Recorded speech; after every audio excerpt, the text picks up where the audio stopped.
Hey, what's good, people? Today's episode is coming to you a couple days late because I am broadcasting this podcast from the Hyatt Regency Hotel near the LAX airport. I am here for a conference, the African American Male Education Network and Development Summit. We are going to talk three things: networking, mentors, and sponsors. Stay tuned.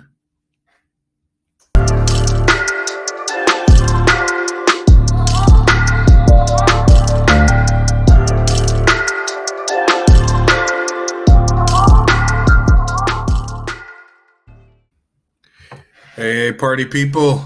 Here we are in LA by the LAX airport. This podcast is all about networking, mentors, and sponsors. And I'm learning a lot here at this conference. I'm starting to learn not just a lot in my field, but a lot about networking and mentors and sponsors. First off, keep in mind that when you are in an event like this, you have to put yourself out there. You have to be vulnerable. You have to talk with as many people as you can so that you can see where those relationships can be created. Networking events, it's not about collecting contacts.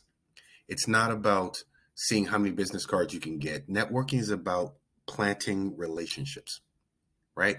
You're planting the seeds for those relationships so that they can grow and nurture into something more. Okay. And that's what this is all about. Finding other people in your field so that you can start making relationships with colleagues, possibly mentors and sponsors. Now, the real, how do I say it? The real heart of networking is not about seeing what you can get from other people. It is about what you can give to other people. What you can give to other people. That's really the heart of all relationships. Whether it's romantic relationships, work relationships, family relationships, what can you give to someone else?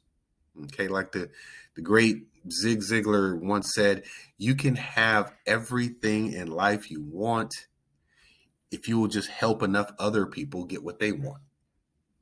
Okay, and that's really at the heart of all these networking events. So let me tell you the difference between mentors and sponsors, because there's a subtle difference and they both can help you in your career, in your future field. So first off, we heard the word mentor all of our lives.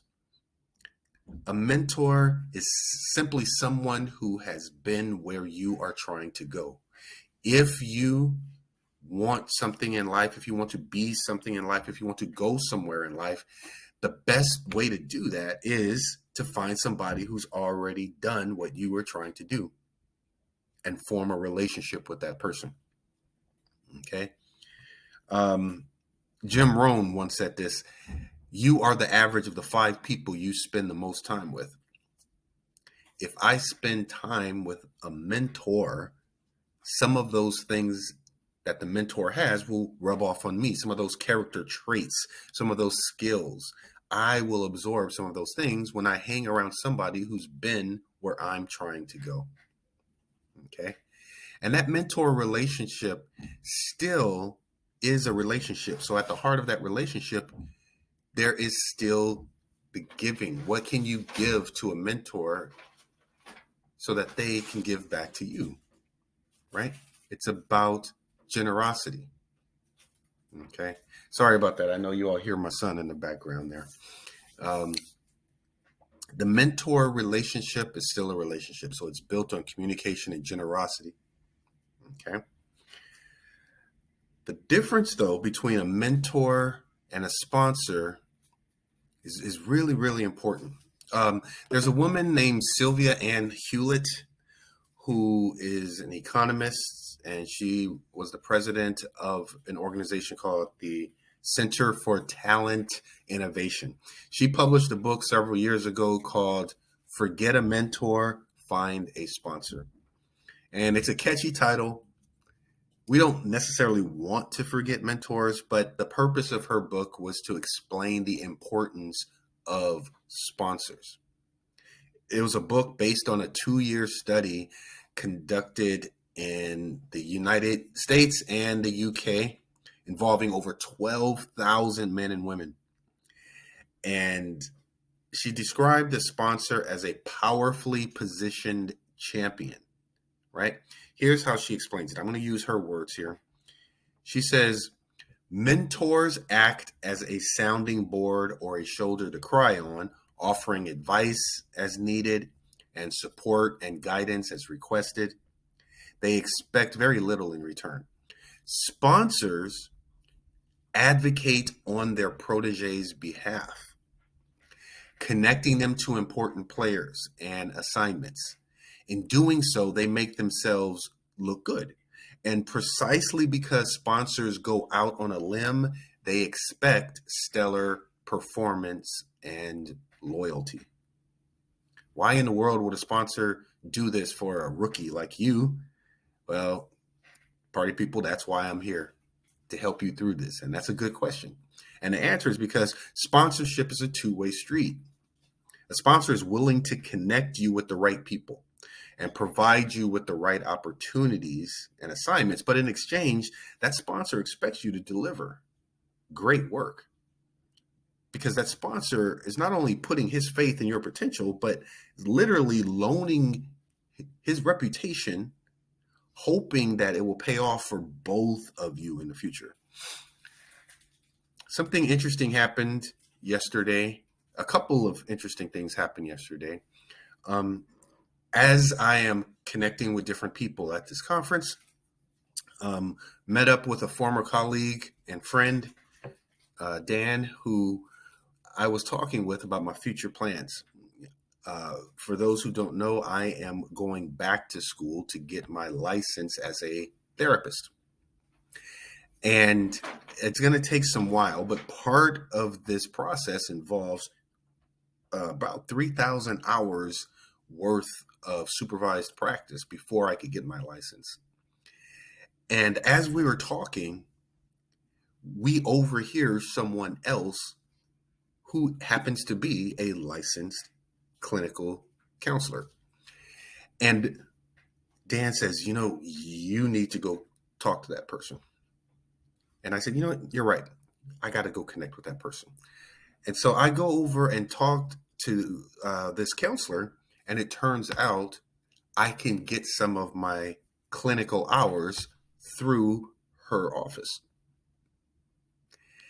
She says, there's not a lot of Black men who are licensed therapists. About 80% of the field is made up of therapists who are women. And almost all of them are white women. There are almost 1% to 2% Black male therapists. We need you so much. Here's what I'm going to do.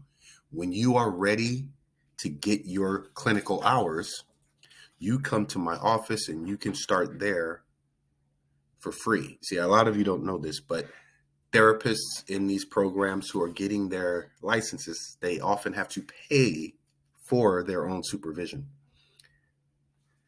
This is called a sponsor. This woman was acting as a sponsor. She was making room for me to do something in her office because she knows that I can produce quality results for her. So she's willing to go out on a limb for me. That is a sponsor. Very different from a mentor. Okay. Every week, I suggest a mission for you to do for the week. Here's your mission. What I would love for you to do is to network. Find networking events or organizations that are in your field and network. Remember, the seed of all networking relationships is generosity. You're not trying to find anything that you can take from this other person. You are looking for ways to give. Okay? And if you want to take this mission a step further, try and identify potential mentors or even sponsors who can help you out. Okay? As always, you can contact me. You can reach out to me at any time. All you got to do is go to the Joker the King website, jokertheking.com. Leave me a message. Okay. There's also a new feature on jokertheking.com. There is a button called advice. Okay. If you would like advice and you don't want to put your name, you just want to keep it anonymous, you can click that button and ask a question. And who knows, I may address your question on the next podcast. All right. You stay safe, take care of yourself, and while you're at it, take care of someone else. Peace.